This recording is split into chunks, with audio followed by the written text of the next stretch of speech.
अस्सलाम वालेकुम dear students.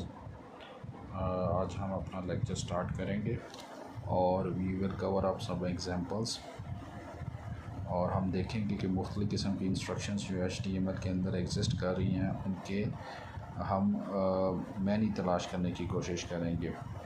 जैसा कि लास्ट प्रेजेंटेशंस में भी आपको बताया गया है, मुख्तलिफ़ किस्म की इंस्ट्रक्शंस जो टैग्स इंस्ट्रक्शंस HTML के अंदर उनके मतलब आपको समझाए गए हैं। तो आज हम एक दो एग्जांपल्स देखते हैं और इनको करते हैं और लेट्स सी कि इसके अंदर किस किस्म की हमें HTML टैगिंग करना पड़ रही है। ये करने से पहले दो टैग्स का मैं यहाँ पे ज़िक्र करना ज़रूरी समझता हूँ, जो कि पेज 94 के ऊपर है। एक स्पैन का टैग है और एक DIV डिवीज़न, इसको डिवीज़न कहा जाता है, डिव का टैग है। तो अगर आप स्पैन का टैग कहीं पे देखें तो इसका मतलब ये होता है कि आपने टेक्स्ट की या किसी भी चीज़ की जो स्टाइलिंग चेंज करनी होती है, that will remain inside a line. एक लाइन के ऊपर आप वर्कआउट कर रहे हैं। लेकिन अगर आपने ग्रुप्स बना के, मुख्तलिफ़ एलिमेंट्स के ग्रुप्स बना के सारी की सारी चेंजेस उस ग्रुप के ऊपर करनी है, तो उस सूरत में आपको डिवीज़न की जो है टैग वो इस्तेमाल करना पड़ेगी। एक दफ़ा फिर से मैं रिपीट कर देता हूँ। स्पैन का एक आपके पास टैग है जिसके अंदर आपने स्टाइलिंग करनी है किसी भी टेक्स्ट की या कुछ भी किसी भी HTML के एलिमेंट्स की, तो उस सूरत के अंदर आपके जो स्टाइलिंग हो रही होगी वो किसी एक लाइन के ऊपर हो रही होगी या सेंटेंस के किसी ख़ास पोर्शन के ऊपर हो रही होगी। लेकिन अगर आप चाहते हैं कि आपके पास 5-6 मुख्तलिफ़ एलिमेंट्स हैं, उनके ऊपर बैक वक्त में स्टाइलिंग जो है वो कर सकूं, तो उस सूरत में आपको डिफ की कमांड का इस्तेमाल करना पड़ेगा।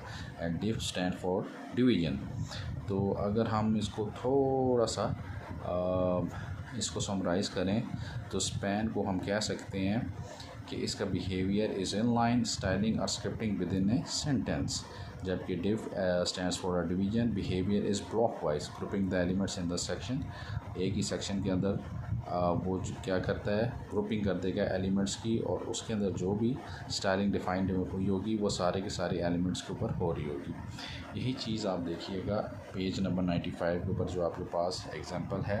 बाकी तो हम पहले से डिस्कस कर चुके हैं। HTML टैग को भी डिफ़ाइन कर चुके हैं, टाइटल के टैग को भी डिफ़ाइन कर चुके हैं, बॉडी H2 सब हेडिंग्स हैं, P स्टैंड्स फॉर पैराग्राफ और लाइन।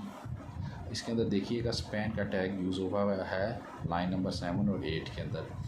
अब इसके अंदर स्पैन का टैग जो यूज़ हुआ है दो लाइंस के ऊपर कपल ऑफ टाइम्स यूज़ हुआ है। एक 7th पे हुआ है, 8 के ऊपर यूज़ हुआ है।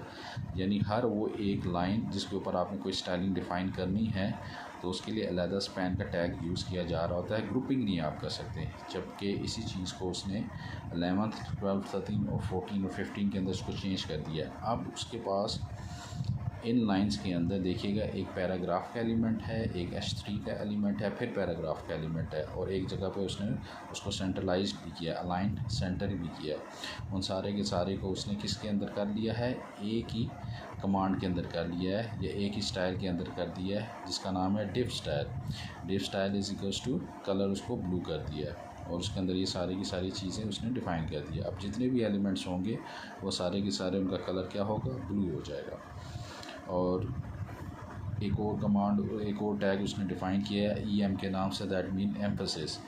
आपका जो टेक्स्ट होगा वो थोड़ा सा बोल्ड किस्म का हो जाएगा, या आप उसको देखेंगे कोई इम्पोर्टेंट किस्म का जो है ना टेक्स्ट नज़र आ रहा होगा। इसको आपने चेक करना है कि ये क्या होता है। और इसी तरीके से उसने स्ट्रॉन्ग का भी एक टैग यूज़ किया हुआ है। स्मॉल ऑब्वियसली मीन्स कि आपका जो टेक्स्ट होगा वो स्मॉल हो जाएगा।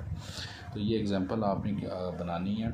ऑब्वियसली ये एग्जांपल बनाने के बाद नोटपैड के अंदर बना दिए, या लास्ट टाइम आपको विजुअल स्टूडियो का भी बताया गया था, उसके अंदर HTML की फ़ाइल को बनाइएगा और इसको रन कीजिएगा inside the browser and let's see the changing. और आप देखिएगा जो मैंने आपको बताया कि स्पैन का जो आपके पास इंस्ट्रक्शन है या टैग है वो एक लाइन के लिए यूज़ होती है। नेक्स्ट उसके अंदर लाइन के अंदर दोबारा अगर उस चीज़ उसकी स्टाइलिंग करनी होगी तो उस स्पैन को आपको दोबारा से लिखना पड़ेगा, जबकि ये चीज़ जो है वो डिव के अंदर जो है ऐसा करने की आपको ज़रूरत नहीं है। आप डिव का स्टाइल डिफ़ाइन कीजिएगा, उसके अंदर मुख्तलिफ़ एलिमेंट्स ले लीजिएगा, वो क्या कर देगा, डिव का जो स्ट्रक्चर होगा वो तमाम एलिमेंट्स को जो है उसकी ग्रुपिंग कर देगा। अब जो डिव स्टाइल डिफ़ाइन हुआ है वो तमाम के तमाम एलिमेंट्स के ऊपर डिफ़ाइन हो जाता है। ये एक छोटा सा इसने एडिशन किया है पिछली एग्जांपल से, इसको आपने चेक करना है और इसको आप बनाइएगा। बनाने के बाद इसको जो है रन कीजिएगा and see what comes up. Next हम अपनी एग्जांपल की तरफ चलते हैं। अब उसने क्या किया, बुलेट्स एंड नंबरिंग इसको इंट्रोड्यूस करवाया है लिस्ट के अंदर। तो उसके लिए उसने एक लिस्ट डिफ़ाइन की है। पेज लाइन नंबर 17, 18, 19, 20 के अंदर देखिएगा एक वेबसाइट वो क्रिएट कर रहा है जिसके अंदर माय टीचिंग एकेडमी के लिहाज से एक एकेडमी की वेबसाइट डेवलप करने में लगा हुआ है। और इसके अंदर भी इसी तरीके से डिव का स्टाइल उसने डिफ़ाइन किया है। और उसके बाद डिव के स्टाइल को देखिए यहाँ पे डिफ़ाइन किया है उसने लाइन नंबर 13 के ऊपर। उसको ब्रेक डाउन कहाँ पे किया है, लाइन नंबर 26 के अंदर किया है। एट्रीब्यूट्स क्या डिफ़ाइन कर रहा है, स्टाइल कलर जो उसका जो है वो ब्लू होना चाहिए। इसके अंदर जितने भी एलिमेंट्स आ रहे होंगे वो क्या हो जाएंगे, उनका कलर ब्लू हो जाएगा। और इसके लिहाज से फिर उसने एक H3 डिफ़ाइन किया है। फिर ऑर्डर लिस्ट उसने डिफ़ाइन करना स्टार्ट कर दिया। This is the order list. ठीक है, आपके पास एक ऑर्डर लिस्ट होती है। आपके पास जो चीज़ें लिखी हुई आ रही होगी या बुलेट्स की फॉर्म में आ रही होगी या नंबरिंग की फॉर्म में आ रही होगी। तो English, maths, Urdu, history, computer science, इसका उसने एक स्ट्रक्चर क्रिएट किया है एक लिस्ट के अंदर। उसके बाद उसको ब्रेक अप कर दिया है। ऑर्डर लिस्ट आपने क्रिएट किया, फिर उसके बाद उसने यहाँ पे उसको ब्रेक कर दिया। तो ऑब्वियसली कि जब तक चीज़ें आप जो है ना प्रैक्टिकल नहीं करेंगे तो समझ में तो नहीं आएंगी। तो इसका आपने प्रैक्टिकल करना है।